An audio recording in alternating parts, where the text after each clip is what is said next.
Mawong amatada ngamkhaiga mantiknaba yaroi saidangbadi saidangbo oina leigadabani Haumi Youth Front Karigumba hiram amatada Manipur gi ngamkhaiga mantiknaba yaroi saidangbadi saidangbo oina leigadabani haina Haumi Youth Front na phongdorakli Haumi Youth Front na thadorakba chirolamada Kuki na nongoi kapal lepkhre adubu lal loirabra haibasi wahangwairi Meetei na ngayok sa pumanong dalaybagum hingba si lana sigi waruisin oigadoribra kadkraba thawai singaduna Piram liba pausel karino lana sigi poloi karino oigadoribano karigumba mong amatada Manipur gi ngamkhaiga mantiknaba yaroi saidangmadi saidangboina leigadabani hairi sirolasina makha taraduna kumjai lisinga maga samapan gi yangkhaiga mathugi matungda niyam kaina sanglaktuna khundari besing maramda halan khinaba thausil pekhatgadabani nauna semgalakhiba khulsing manghangadabani masigi eroinana inglising maga sani panga maudraga mathuida mi singlising mari khak oiramba Furup amana hauzik lak ahum hengalakliba kadaidagi lakpano thidokadabani haukibasai khara sida Meetei angang pokpagi masing hantarakliba sidasu akhanaba miyeng sangadabani memar base tobo lahulup sing barat lengana yoktuna thamliba lepkadabani lahulup sing asina thoklip lana sida sauna thaudang yari amadi lalhau lup sing asina National Highway sing dasu atamnana Meetei da apanma pibada natana Meetei Lon ngangluba Tangkhul amada khut tharakpa laikre Iramda masida umang kokthokuna popi tharibasing amadi drug lalonbigi thabak sa tharibasing matik saba serak pigadabani mangan khraba umang sing amughana yokhanaba akhanaba thausil pekhatgadabani paksana umang kokthokpa asina nungju thar tampaki lamda isauge awaba toina mayunari amadi aing asagi khalsu akaiba lakli Kuki singna mayu mai thadokibadagi lanjena duni hingliba sing masama sagi mayumda hanjinanaba thausil pekhatgadabani Kuki singna mihathina hatpi khraba miyoi singi asum royal phangangadabani hanesu phongdorakli sirolasina makha taraduna laingak paibada yauramba amana Manipura development laknabigidamak Meetei amadi Kuki gi marakta unity sagatpa manba thawongsa tharakpasina lana sigi waroisin oigadoribra Kadkraba thawai singaduna piram liba paujela simasira nakala maromda kumja English ngani ka kungo humdugi me ahungi mamangdigi Kuki singna thingthang naina Meetei da landabigi poram yak pauki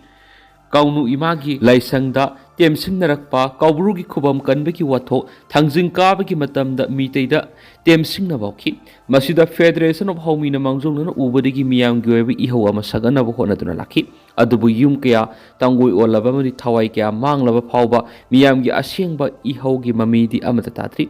iraiba sida hausik oiriba phiba masika yamna tayona pa mong amada kumai harauda puning sangduna harau nungaibigi mamidi sauna tari singna nomai kapnabada tampakta harau kumai tawbu thenaki August 13 isaigi concert sizinaduna lamdamasigi sanabigi wangbada harau kumai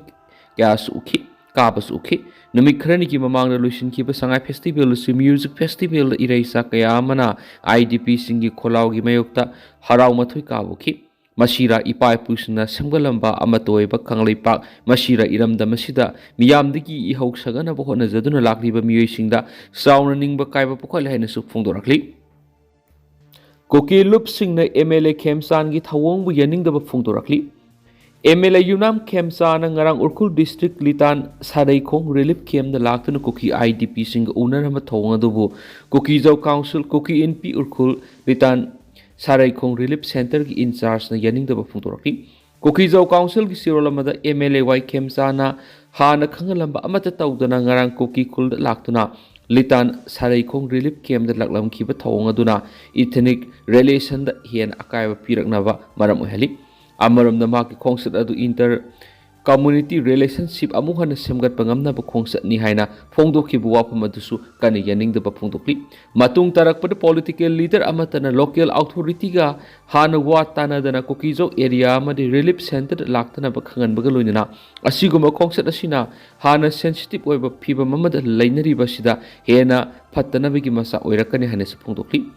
Saraikong Relief Center na thadorakpa chirolamada su MLA Y Khemchand duna ngarang Litan Saraikong Relief Camp da mangjong na khangalamba tawduna laklamba adubu kana yaning da phungdorakli khongsat adu Kuki NP Urkhul KSO Urkhul Village Authority amasum Youth Club Litan Saraikong mangjong na khangalamba tawdabana MLA gi atianba visit adu makoi gi kariguma amataga mari lenadi haina phungdorakli Kuki NP Urkul Tharakpa Chirolamadus MLA Khemchand Ahenba Security Force Kagaloinana Litan Sarikong Relief Camp the Laktun IDP Sing Unaduna Wari Sanarama Thong Kana Yaning the Bapuntokli Koki IDP Sing Bunungsi Ulamba Mawong Yaning the Bapuntuladuna Irang Yamna Kanba Matam Kuki Sing Tamthina hatpa Mayum Thadoktuna Lanjena Matamaduda MLA Khemchand Kadai the Labagahan Suhangli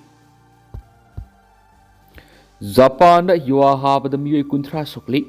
Awang Thangba Japan Ngarang Hing Richter Scale 7.5 yon Yuwa Ha Kibagi Thaudok the Mui Kuntra Hen Asu Apanangli Thaudo the Tokraba Matung of Mari Lenava Authority na Tsunami Ki Ela Lautoki Thaudo do Maram Werek Awang Thangba Hokkaido Island Infrastructure Madilami Tonkayamarum Amanda Toki Hauzuk Power the Mui Kuntra Hen Asu Apanangli Hena Prime Minister Sane Takai Sina Kanpam Toki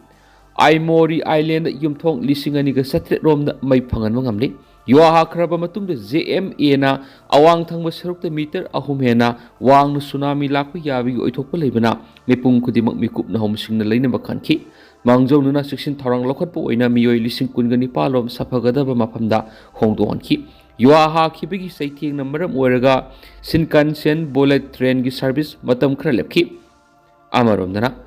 Thailand, Cambodia, Kutona Bratara Siri, Lak Amarom Lanzenakre. Thailand Amasum Cambodia, Gimarak Akan Mamong, Makatana, Kutona Rakpagaluina, Naranga Simio, Taralikidri, Nakalani Makimio, Lak Amarom, Hiena Lanzena Duna Lady. Report Amaki Matungina, Cambodia, Gimake that Missam Teret Amasum Thailand, Nagina Lanmi Ohum City. Nakalani Akan Mamon Kutona Rakpadi Gimio, Lak Amarom, Hena Mayu make it a doctor, Sapagataba Mapam Singda, Lanzena Duna Lady. Thai Army ki statement matungina hauzuk phawbud lanmi ahum laikhitri ngarang Thai Army ama sikhibaga loinana ngasi lanmi ani sikhi Surin province sa tharakiba attack ta ngasi lanmi ama sikhi atopa amaduna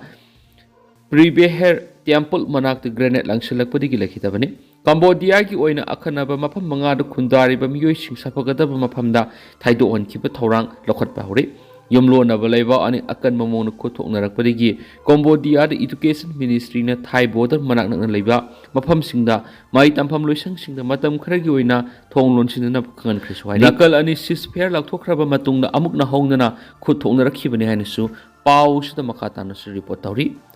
Tentangna Atopa Paumana, Isai Leplagani. Manipura class 10 amasun 12 exam thagatori bising asing yenglaga lakliba February amadagi amiki oina isai nungmagi thoram sing exam loidriba phawbul leplagani haina apunba Manipur matam isai kanglup amiki mifam amana ngasi werep lokre sumang thelong lampak laikai community hall sing amadi outdoor punamak ta hariba matam siki manungda pangthloi aduma pu hariba examination singgi manung oirabasu Auditorium soundproof oiba car singgi manung dari isai pangthokpagi yaba legani hari